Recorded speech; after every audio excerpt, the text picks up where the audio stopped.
Hi there, welcome to Box Prep. Gonna take a look at the fight that's happening next weekend here on the 14th of April, and it sees Brandon Rios going in the ring up against Richard Abril for the interim WBA World Lightweight title. I'll just quickly address and give you my thoughts on the fact that this was meant to be Brandon Rios against Rios Gamboa. I am disappointed that that fight's not happening. My only message for Mr. Gamboa is that if you're not going to give a clear explanation to the boxing public as to why you're not fighting, and if you force the boxing community to go and look and find reasons as to why you're not fighting, then you must accept that you are going to be assumed as afraid or ducking that opponent. Moving on to this fight. Just a bit of background information on Richard Abril. He has a record of 17 victories with 2 losses and 1 draw.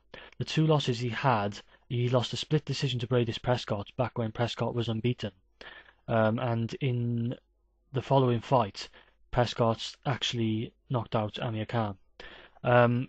He also lost to an unbeaten Hank Lundy, who is recently causing some more stir in the game. He recently had a good victory, a convincing victory, and now he is back in the picture, so to speak, I would think.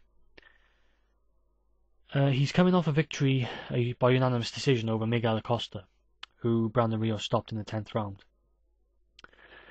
Brandon Rios, as we know, is been stopping guys for fun.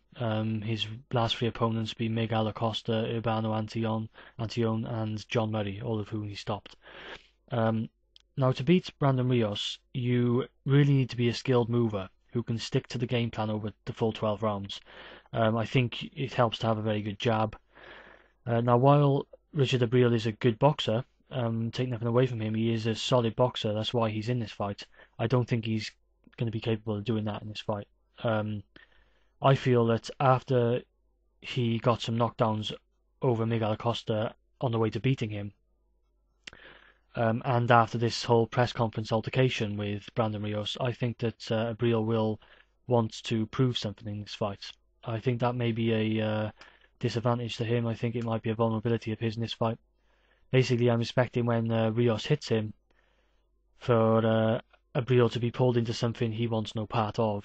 So I'm going to call Brandon Rios to win this fight by stoppage. I'm going to go for anywhere between the 6th and the 8th round. That middle part of the fight, and I think that all depends on how long Abril stays away at the start. So if Rios starts getting to him in the 1st round, I'm expecting it to be around the 6th. If it takes a couple of rounds for Rios to get to him and to pull him in, I'm expecting it to go more towards maybe the 8th.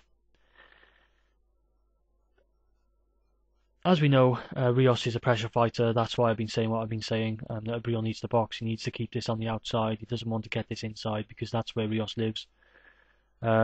Rios, he has a jab there, but the reason it's not such a special jab is that he doesn't really need it. It's just a tool to get inside. It's just a tool to set himself up to come inside, and he uses that very effectively. So he doesn't really need a good jab the way he fights.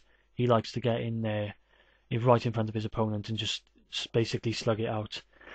He has been known to I think he said before he fought Urbano Antillon that he had been facing mostly boxers who were keeping away from him, and that made it more difficult for him to catch them, and it took him till late on to stop them.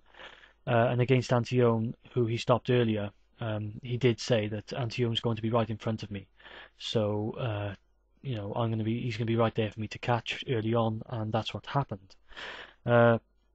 So like I say, Abril needs to box in this one. He needs to keep the outside. He needs to be as evasive as he can, as elusive as he can, to try and stay away from getting too involved with Rios. And he needs to try and rack up the points with punch volume from a distance.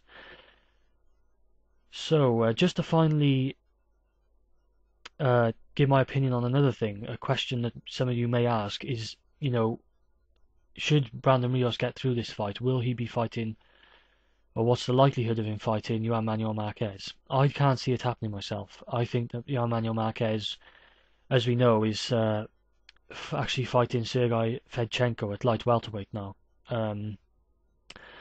And to me, that clearly shows an intention that he is not content with lightweight. He wants to get back up to that light welterweight. He wants Manny Pacquiao 4. So I'm going to leave it there. Thanks for watching. Please let me know what you guys think. This may be a better fight than we're expecting, but I really do expect Rios to win this convincingly, and I expect him to win it by stoppage in the middle rounds. Thanks for watching.